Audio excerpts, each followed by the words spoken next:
সোহান অঙ্কনের দুর্দান্ত ব্যাটিংয়ে জোড়া সেঞ্চুরি, নিউজিল্যান্ডের বিপক্ষে ৩৪৪ রানের পাহাড় বাংলাদেশের। এরপর বোলিংয়ে নেমে মোসাদ্দেক সৈকত, শরীফুল তানভীরদের দাপটে দিশেহারা কিউই ব্যাটাররা। বড় ব্যবধানে জয় তুলে নিল টাইগাররা। টানা ২ জয়ে ১ ম্যাচ হাতে রেখেই নিউজিল্যান্ডের বিপক্ষে সিরিজ জয় সোহান বাহিনীর। বুধবার সিরিজের দ্বিতীয় ওয়ানডেতে নিউজিল্যান্ড এ দলের বিপক্ষে মাঠে নামে বাংলাদেশ এ দল। টস জিতে টাইগারদের আগে ব্যাটিংয়ের আমন্ত্রণ জানায় কিউইরা। নাঈম শেখ ও পারভেজ ইমন নামেন ইনিংস শুরু করতে, কিন্তু দলীয় মাত্র ১২ রানের মধ্যেই ইমনের বিদায়। তিনি করেন মোটে ৮ রান।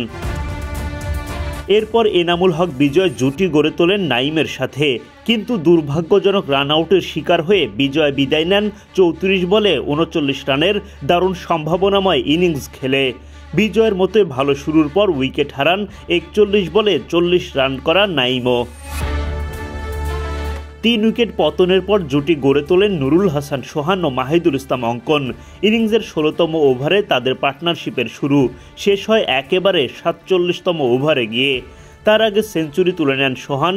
বাউন্ডারি আর দৌড়ে রান নেওয়ার দারুণ মিশেলে দায়িত্বশীল ব্যাটিং অধিনায়ক সোহানের। আউট হওয়ার আগে ১০১ বল খেলে সমান ৭টি করে ছক্কা ও ৪ হাঁকিয়ে করেন ১১২ রান। সোহানের পার্টনার মাহিদুল ইসলাম অঙ্কনও দারুণ এক সেঞ্চুরির দেখা পান। ১০৮ বল খেলে ৭টি ৪ ও ৫টি ছক্কায় অঙ্কন করেন ১০৫ রান। সোহান অঙ্কনের জুটিতে বাংলাদেশ পায় ২২৫ রান। তারা ভেঙে ফেলেন বাংলাদেশ এ দলের হয়ে ২০১৮ সালে জাকির ও মুমিনুলের করা ২১০ ও ২০০৫ সালে শাহরিয়ার নাফিজ ও মেহরাবের করা ২০৯ রানের জুটির রেকর্ড। এখন বাংলাদেশ এ দলের হয়ে সর্বোচ্চ রানের পার্টনারশিপের মালিক সোহান আর অঙ্কন। শেষ দিকে ব্যাট করতে নেমে ১০ বল খেলে অপরাজিত ১৩ রান করেন মোসাদ্দেক সৈকত। শামীম পাটোয়ারি ১ বল খেলে অপরাজিত থাকেন ১ রান করে। সব মিলে ৫০ ওভার শেষে বাংলাদেশ এ দল করে ৩৪৪ রান। ২০০৬ সালে জিম্বাবুয়ে এ দলের বিপক্ষে করা ৩৩১ রান টপকে এটাই এখন টাইগার এ দলের দ্বিতীয় সর্বোচ্চ দলীয় পুঁজি। ২০১৮ সালে আয়ারল্যান্ড এ দলের বিপক্ষে করা ৩৮৬ রানের রেকর্ড এখনও ১ নম্বরে।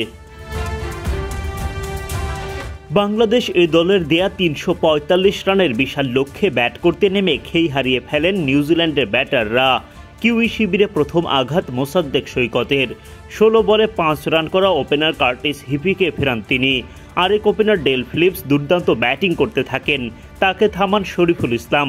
৫৪ বল খেলে ১৪টি ৪ ও ২টি ছক্কায় ৭৯ রান করে বিদায় নেন ফিলিপস। ফিলিপসের বিদায়ের পর নিউজিল্যান্ডের ব্যাটিং অর্ডারে নামে ধস। মোসাদ্দেক সৈকত ফের বোলিংয়ে এসে তুলে নেন ম্যাট বয়েল ও অধিনায়ক নিক কেলির উইকেট।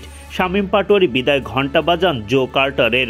১১৬ রানের মধ্যে ৫ উইকেট হারিয়ে ফেলে নিউজিল্যান্ড। উঠতে থাকে বাংলাদেশ।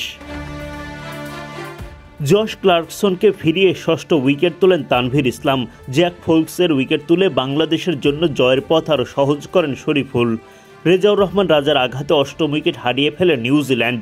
এরপর তারা লড়াই চালিয়ে গেলেও আর ম্যাচে ফিরতে পারেনি। বড় ব্যবধানে জয় তুলে নিয়ে সিরিজ নিশ্চিত করে ফেলে বাংলাদেশ।